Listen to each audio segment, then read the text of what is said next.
Hello, my name is Hassan Sorrells, and this is the Leadership Lessons from the Great Books podcast shorts.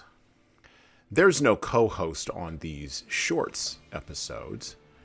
These are now around 2 to 4 minute, sometimes as long as 6 to 10 minute observations, ideas, thoughts, or rants about the literature, philosophy, psychology, and even the theology of leadership.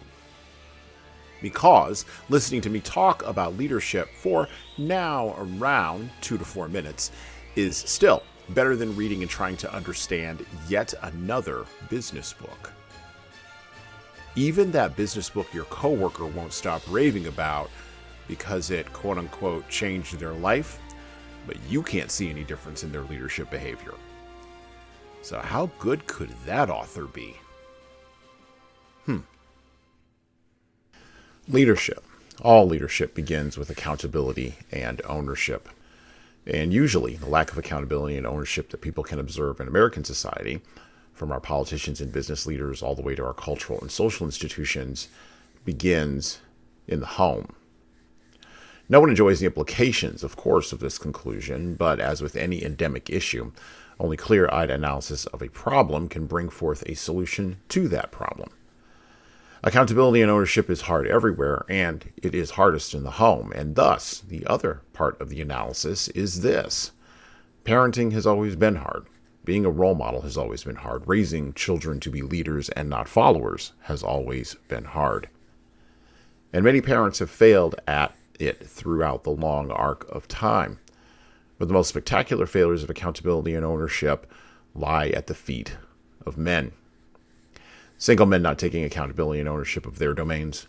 Married men taking accountability in the workplace and then abdicating such accountability at home. Men with kids, quote unquote, on the side who are telling women one thing and doing another. Throughout history and through all cultures, and even through all cultural collapses and unravelings, it is the men who are responsible for being accountable for the state their homes, families, neighborhoods, and communities are in. This doesn't mean men are the only ones to blame for the state of our current cultural, social, political, and economic leadership, but it does mean that they must be accountable. If you don't like hearing this as a man or as a woman, then the role of leadership is probably not for you. Unfortunately, concluding that the role is not for you doesn't make the role just magically disappear. Nor does the need for the vacuum to be filled just magically disappear. Deciding that the role of leadership is just quote-unquote not for you means that the role of leadership will inevitably be filled by somebody with motivations baser than yours. And maybe you want that because then you have a problem to complain about and talk about and engage with others over in community about rather than engaging with a solution to the problem. Men must be accountable to other men, women, and children first before American society can begin to repair itself. This repair begins in men's homes. It begins by confronting the behavior of other men in the workplace. It means challenging the women in our homes about their behaviors. It means learning how to navigate conflict, negotiation, and confrontation in the home first, and then everywhere else second. Now, don't get me wrong. I'm not talking about abusing authority in the home or behaving in an authoritarian fashion bordering on abusive toward women and children. But it does mean humbly acknowledging where men have failed, intentionally readjusting the hierarchy of work, family, and hobbies, and turning away from the sports and the video games and the pornography and the other distractions and turning towards the family and the Bible. Men must demonstrate the grit and courage necessary to recapture ownership and accountability in their homes. The front line of the battle for Western civilization begins with leadership, and leadership begins with ownership and accountability on the part of men first, and then everyone else second. And well, that's it for me. Thank you for listening to the Leadership Lessons from the Great Books podcast today. And now that you've made it this far, you should subscribe to the audio version of this show on all the major podcast players, including Apple iTunes, Spotify, YouTube Music, and everywhere else where podcasts are available.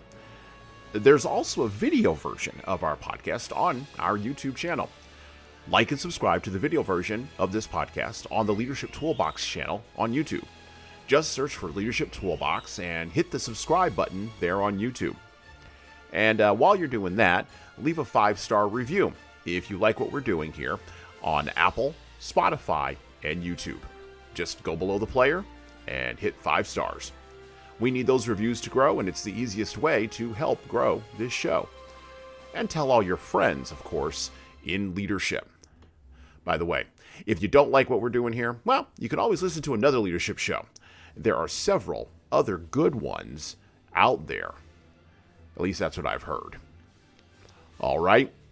Well, that's it for me.